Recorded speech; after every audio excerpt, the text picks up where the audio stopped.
Hello everyone, welcome to my channel. आज हम बात करेंगे एक नई वैकेंसी के बारे में जो झारखंड सरकार की तरफ से जारी किया गया है, जिसका नाम है झारखंड पारा मेडिकल संयुक्त प्रवेश प्रतियोगिता 2023, जिसका विज्ञापन संख्या है 20/2023, जिसमें विभिन्न पदों पर नियुक्तियां की जानी है। जैसे कि है फार्मासिस्ट के पद पर है, प्रयोगशालाविद के पद पर है, एक्सरे तकनीशियन के पद पर है और परिचारिका ग्रेड ए यानी नर्स ग्रेड ए के पद पर नियुक्तियाँ की जानी है। तो हम आज मुख्यतः बात करेंगे परिचारिका श्रेणी एक यानी नर्स ग्रेड ए के विषय में बात करेंगे। ठीक है, जिसमें टोटल सीटों की संख्या है 1173, जिसको विभिन्न प्रकार के कैटेगरियों में बांटा गया है। जैसे कि अनारक्षित पद हैं यानी जनरल कैटेगरी के पद हैं वो हैं 478, ईडब्ल्यूएस कैटेगरी के लिए हैं यानी ईडब्ल्यूएस के लिए हैं जो 117 हैं, अनुसूचित जनजाति के लिए हैं 299, अनुसूचित जाति के लिए हैं 122, पिछड़ा वर्ग 1 के लिए है 92 और पिछड़ा वर्ग 2 के लिए है 65 पद। ठीक है, इसमें महिलाओं के लिए भी रिजर्व है, जनरल में रिजर्व है महिलाओं के लिए 24 पद रिजर्व हैं और ईडब्ल्यूएस में 6 पद रिजर्व हैं और अनुसूचित जनजाति में 15 पद के लिए, अनुसूचित जाति में 6 पद के लिए, पिछड़ा में 5 के लिए और पिछड़ा वर्ग 2 में 3 पद आरक्षित हैं और स्पोर्ट कोटा में भी इसी प्रकार से रिजर्वेशन दिया गया है। इसकी एग्ज़ाम फीस की हम बात करें तो परीक्षा शुल्क जो है मात्र 100 रुपये रखा गया है और इसमें ST/SC के लिए मात्र 50 रुपये, अनुसूचित जनजाति के लिए मात्र 50 रुपये परीक्षा शुल्क रखा गया है और दिव्यांगजनों के लिए कोई फीस नहीं रखा गया है, या फिर जो 40% से ज़्यादा अनिषक्त हैं यानी निःशक्त हैं उसके लिए कोई फीस नहीं रखा गया है। इसमें हम इसके वेतन और योग्यता देख लेते हैं। इसमें श्रेणी ए यानी नर्स ग्रेड ए के लिए जो है पे मैट्रिक्स लेवल 7 है, जिसमें आपको वेतन भुगतान किया जाएगा 44,900 रुपये से लेकर 1,42,400 रुपये तक वेतन भुगतान किया जाएगा। जिसमें योग्यता चाहिए आपको मान्यता प्राप्त संस्थान से +2 या ISC उत्तीर्ण होना अनिवार्य है, प्लस GNM में उत्तीर्ण होना अनिवार्य है और सबसे मुख्य बात है जो झारखंड नर्सेस रजिस्ट्रेशन काउंसिल से रजिस्ट्रेशन होना अनिवार्य है, अन्यथा आप फॉर्म नहीं भर सकते। आयु सीमा की अगर हम बात करें तो न्यूनतम आयु सीमा तो रखी गई है 18 वर्ष, जो होनी चाहिए 1/8/2023 तक 18 वर्ष हो जानी चाहिए और अधिकतम सीमा की काउंटिंग की जाएगी 1/8/2019 तक। ठीक है, जिसमें अनारक्षित पद के लिए यानी जनरल के लिए अधिकतम वर्ष होगा वो 35 वर्ष होगा, पिछड़ा वर्ग के लिए अधिकतम वर्ष होगा जो 37 वर्ष होगा और महिलाओं के लिए यानी महिला पिछड़ा वर्ग के लिए जो है 38 वर्ष रहेगा और ST/SC में महिला और पुरुष के लिए दोनों ही के लिए 40 वर्ष रखा गया है अधिकतम आयु सीमा।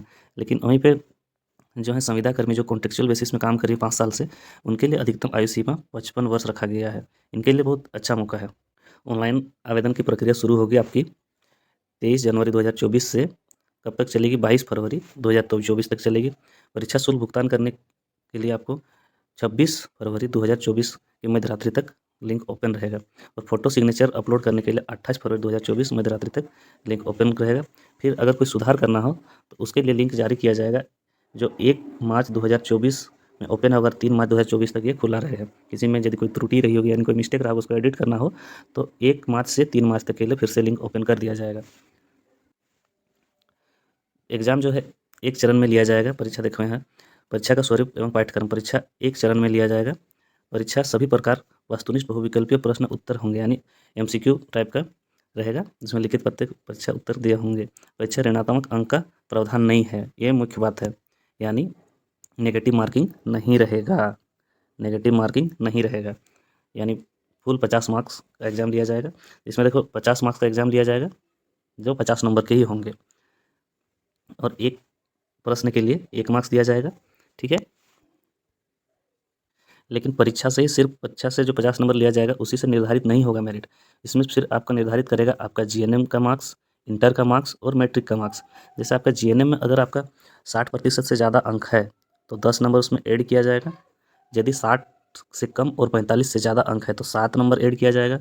यदि 45 से कम है या 45 है तो आपका 5 अंक दिया जाएगा।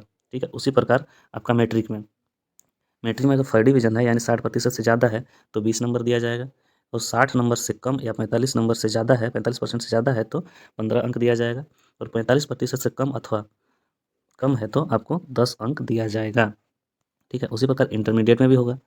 जो 60% से ज़्यादा रहेगा उसको 20 अंक फिर दिया जाएगा, ऐड किया जाएगा। तो 60 से कम या 45 से ज़्यादा रहेगा उसको 15 नंबर, और 45 से कम रहेगा उसको 10 नंबर दिया जाएगा। इसके अलावा जो संविदा कर्मी हैं उनके लिए एक महत्वपूर्ण बात है, जो उनके लिए एक्स्ट्रा 50 नंबर दिया जाएगा, लेकिन सिर्फ उन्हीं के लिए जो 5 साल के लिए संविदा कर्मी हैं और अभी भी कार्यरत हैं, अभी भी वर्किंग हैं। ऐसा नहीं कि 5 साल के बाद वो काम छोड़ चुके हैं, उनके लिए आरक्षण ये नहीं मिलेगा। ये एक महत्वपूर्ण बात है आरक्षण, माफ़ कीजिएगा, संविदा कर्मियों के लिए, ठीक है।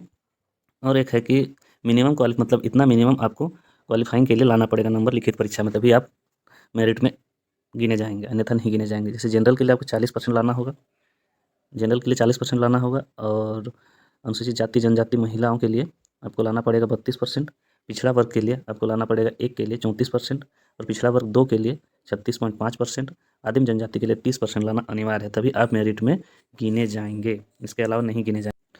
तो ये रही हमारी झारखंड सरकार की ओर से एक नई नियुक्ति के विषय में। यदि आपको इसी प्रकार के वीडियो लगातार चाहिए तो कृपया इस चैनल को सब्सक्राइब करें। बहुत बहुत धन्यवाद।